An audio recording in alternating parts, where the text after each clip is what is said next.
Waalaikumsalam warahmatullahi wabarakatuh.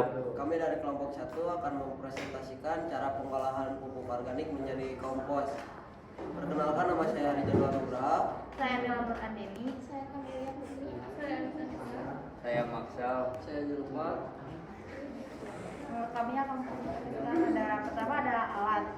Alat yang dibutuhkan untuk membuat pupuk adalah ember, sarung tangan, plastik. Bahannya ada kotoran ternak sapi, kerbau, kambing, dan domba. Dan ada bahannya ada arang sekam, ada bubuk gergaji atau bisa juga dengan dedaunan dan bahan-bahan organik lainnya, air, M4.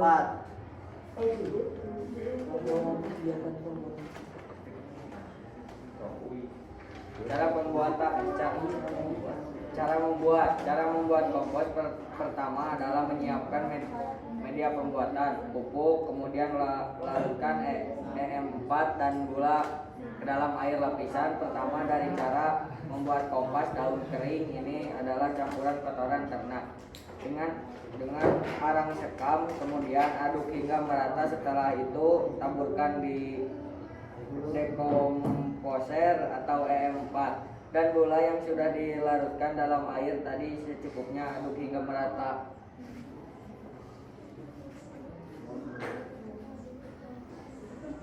Lapisan kedua, cara membuat kompos dari daun kering. Taburkan dedak, bubuk gergaji, dan bahan organik lainnya. Setelah itu tutup rapat, tumpukan bahan tadi dengan menggunakan kalung goni dan jerami.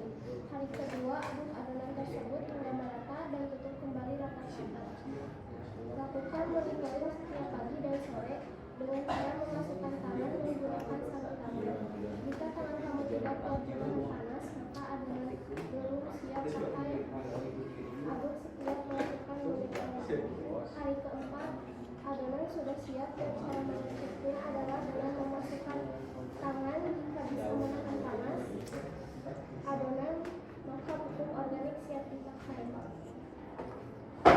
Langkah awal, letakkan satu karung daun kering ke tanah atau area yang kering. Selanjutnya, campurkan nasi basi ke dalam 1 ember air, aduk hingga keduanya larut. Lalu siram air dan nasi basi yang sudah larut ke daun kering secara perlahan. Sekian dari kelompok kami. Wassalamualaikum warahmatullahi wabarakatuh. Assalamualaikum warahmatullahi wabarakatuh. Kami dari kelompok 1 akan mempresentasikan laporan kegiatan pembuatan pupuk dan konsep gaya hidup berkelanjutan. Perkenalkan, nama saya Rizal Nugraha. Nama saya Maksal. Perkenalkan, nama saya Bella Berkandeni. Perkenalkan, nama saya Kamelia Putri. Perkenalkan, nama saya Anissa. Nah, di sini ada tujuan. Tujuan melakukan praktikum ini adalah membuat kompos dari daun dan rumput yang dapat diuraikan. Alat dan bahan. Ada gunting, ember, semprotan, gula, E4, daun, rumput, dan sarung tangan.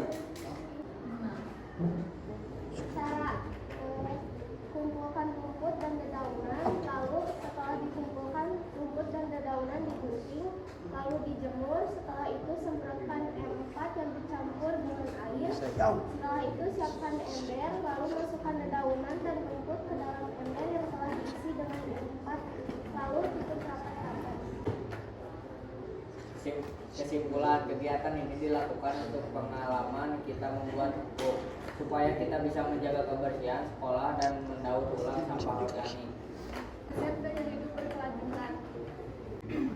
Pengertian gaya hidup berkelanjutan adalah gaya hidup yang mengutamakan penggunaan energi terbarukan. Gaya hidup berkelanjutan ini tercatat cermin dalam bagaimana memilih produk. 1. Bawa bekal makanan sendiri.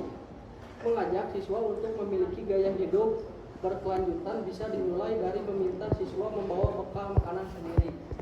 2. Memilah sampah. ajak siswa untuk memilah sampah di sekolah. Pihak sekolah dapat menyediakan beragam tempat sampah sesuai sampahnya. 3. Diet plastik. Sampah plastik. 3. Diet plastik. Sampah plastik adalah penyumbang sampah terbesar. Ajak siswa melakukan diet plastik sebagai bentuk gaya hidup ramah lingkungan. Yang keempat, mengolah sampah. Gaya hidup berkelanjutan juga bisa dilakukan dengan cara mengolah sampah sendiri. Misalnya sampah organik dikelola menjadi kompos yang bermanfaat bagi tanaman. Yang kelima, menggunakan transportasi ramah lingkungan. Ajak siswa untuk menggunakan transportasi ramah lingkungan. Yang keenam, menanam pohon. Ajak siswa untuk menanam pohon di lingkungan sekolah, satu siswa satu pohon. Hemat listrik dapat dilakukan saat proses pembelajaran di kelas. Caranya dengan memanfaatkan cahaya matahari dan hembusan angin. 8. Menggunakan sumber belajar digital. Di era digitalisasi seperti ini, sumber belajar semakin mudah diakses. 9. Menggunakan barang sampai habis.